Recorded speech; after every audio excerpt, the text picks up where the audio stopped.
Imagine a world where the songs of birds fade into silence, where forests become barren, and where the oceans no longer mean life. This is not a scene from a movie. It is the reality we are itching toward due to biodiversity loss.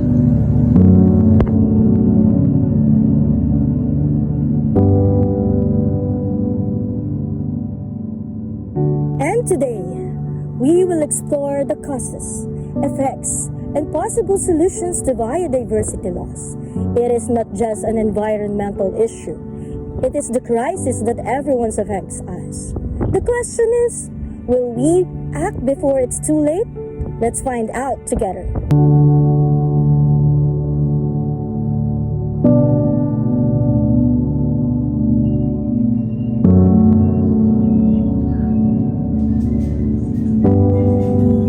What is biodiversity and why is it so important to ecosystems? Biodiversity refers to the variety of life on Earth, encompassing all living organisms and the ecosystem they inhabit. It includes genetic diversity within species, the diversity of species themselves, and the diversity of ecosystems.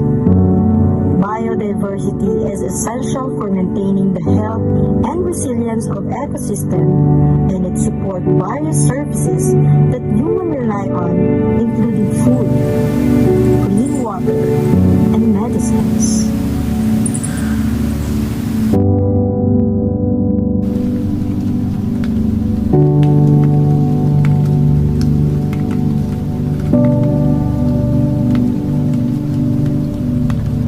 Just like ants, they are small, often unnoticed, but they are unsung heroes of our ecosystem. Bees that are pollinate our food, worms that keep our souls alive, bacteria that cleans our water.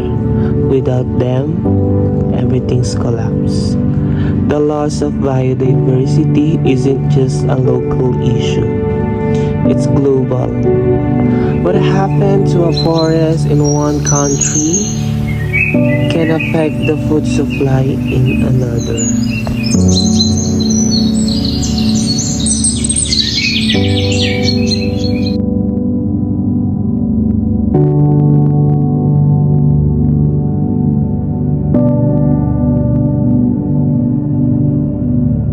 If destroy reefs today, can mean no fish tomorrow. Today, we combine ancestral knowledge of modern technology. We use drones to monitor forests, satellite to track climate change, mobile apps to map tree planting. With the right tools, we are not helpless. We are empowered. Every living being is a link in the chain of like break one, and the whole chain weakens. A missing pollinator can mean no fruit. An extinct bird can lead overgrown pests. Nature is perfectly balanced until we tip the scale. You don't have to be a scientist to make a difference. Reduce our waste, plant native trees, support local farmers, teach someone about biodiversity. Change begins with one small act. The earth is forgiving. It heals when we let it. Rivers will flow again. Forests will grow again. Species will return, but only if we act now.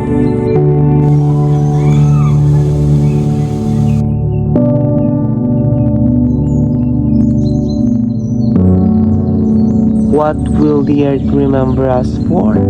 Our destruction or our protection?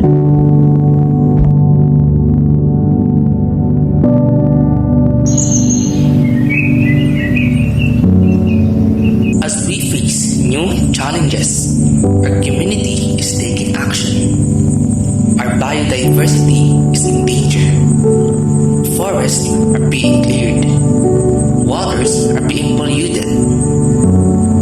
Did you know that biodiversity loss has increased over the years? And it is because of human activities. Now let's take a look at some of the main causes of biodiversity loss.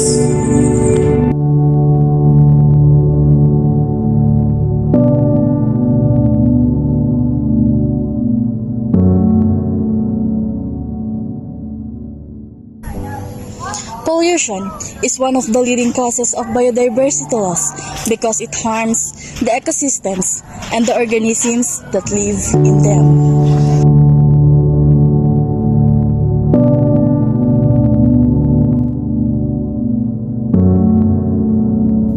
Chemical pollutants from industrial waste, agricultural runoff, and household garbage contaminate air, water, and soil, make it difficult for many species to survive.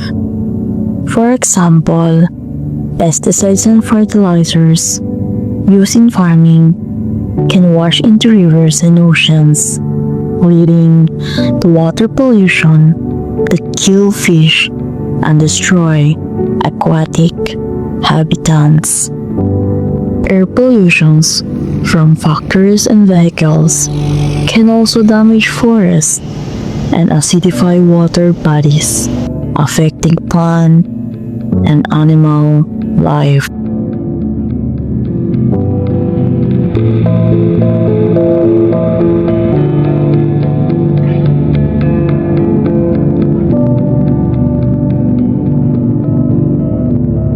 Plastic waste poses a severe threat to marine animals, which often mistake it for food or get entangled in it. Moreover, population doesn't just affect individual species, it disrupts the balance of entire ecosystem by weakening food chains and reducing the quality of our natural resources like clean water or fertile soil.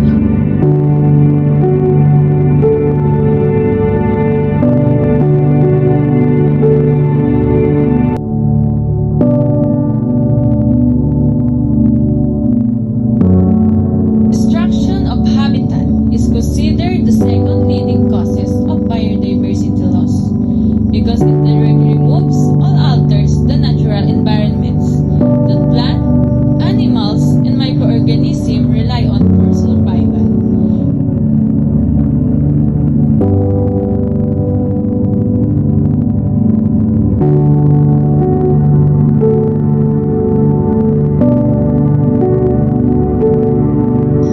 Breaking them into smaller isolated patches that make it harder for species to find mates or migrate.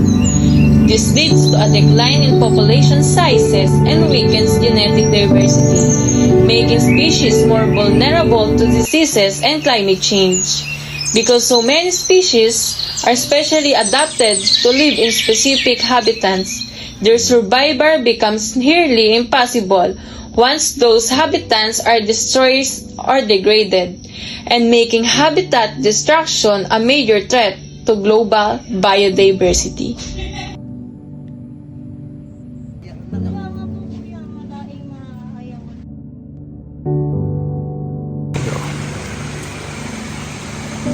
Hello po, magandang araw po. Ngayon po ay nandito po kami sa isa sa lugar sa Bulacan na historical dahil ito ang mga pinagtaguan ng mga panahon na may mga nananako pa sa atin ng mga ating national hero.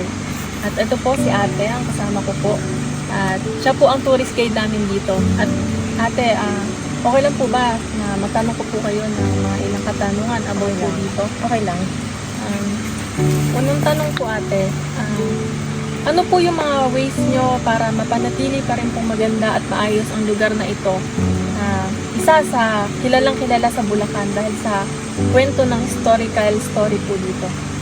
Kaya namin napapanatiling malinis at maayos tong yung Eco Park na National Park dahil sa mga tumutulong yung mga NGO, yung barangay, yung mga DNR. Tapos under government din kasi tong lugar na to. Tapos kaming mga tour guide, nagaganap din kasi kami ng minsan ng mga tree planting saka paglilinis dito sa National Park. Sa mga turista po dito, ano po yung mga rules and regulation nyo po bilang sa isa po kayo sa tour guide po sa kanila? Sa mga turista, dapat yung mga rules namin, kailangan hindi ka magkalat. Yung mga kalat mo, dala mo pa rin sa paglabas. Tapos kailangan hindi ka manguha ng mga bato kasi yung mga bato is pinoprotektahan din yan. Kung lahat ay bibigyan natin ng mga bato, bawat isang pupunta, mauubos yung mga bato dito sa National Park. At sa base po sa mga nadinig po natin, yung po yung mga kanilang ginagawa para po mapanatili pa rin pong maayos at masiguridad yung mga taong nagpupunta po dito na yung may pagmamahal din po sila sa kalikasan na binigay po sa atin.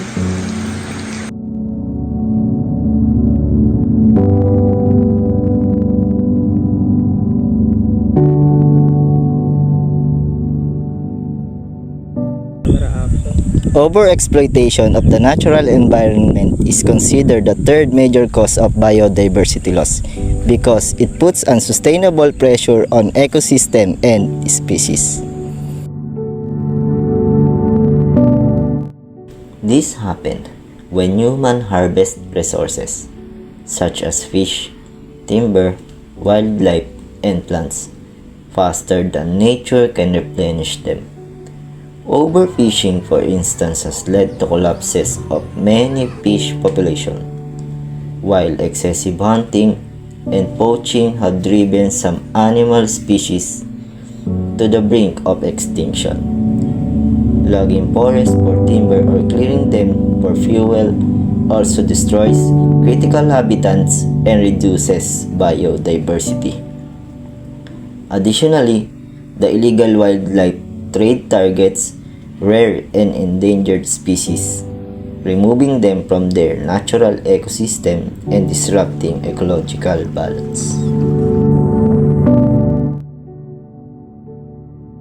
Resources are overused, not only due to targeted species suffer, but entire ecosystem can collapse due to the loss of key species that play vital roles.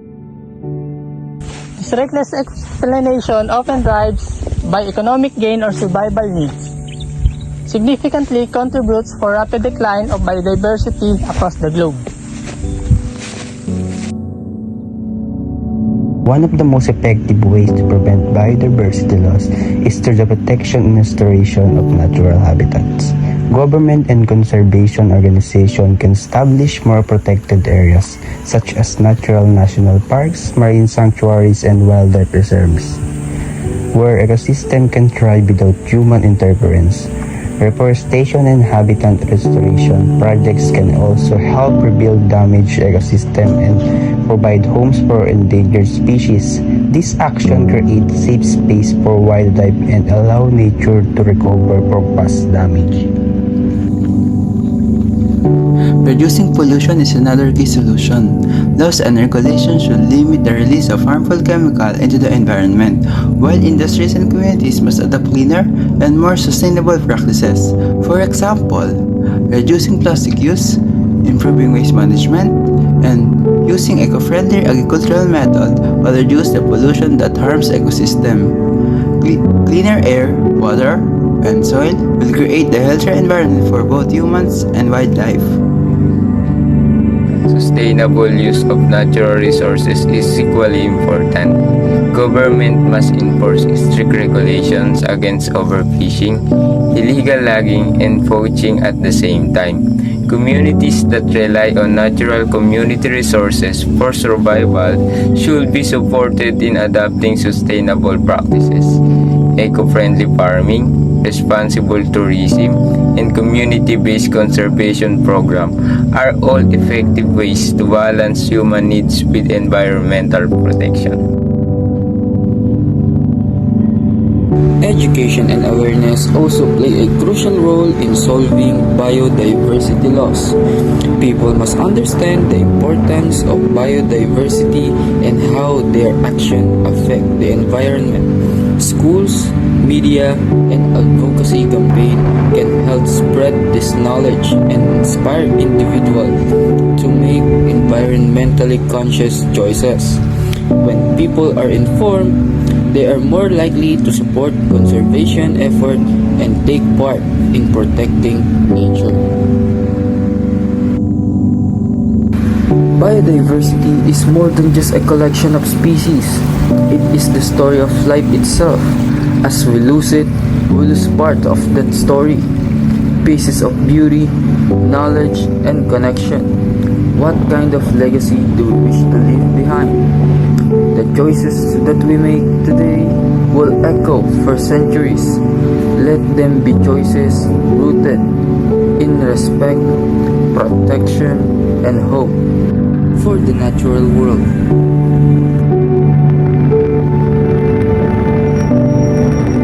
Biodiversity is more than just a collection of species. It is the story of life itself. As we lose it, we lose part of that story, pieces of beauty, knowledge, and connection. What kind of legacy do we wish to leave behind? The choices we make today will echo for centuries. Let them be choices rooted in respect, protection, and hope for the natural world.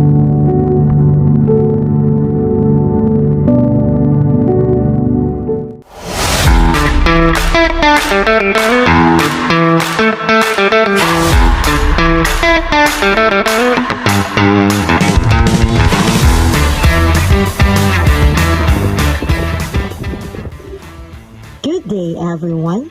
Today, as a group leader, I am proud to speak about our mini tree planting project, which we conducted as part of our MST Wanted subject that located in Maligaya, San Miguel, Bulacan.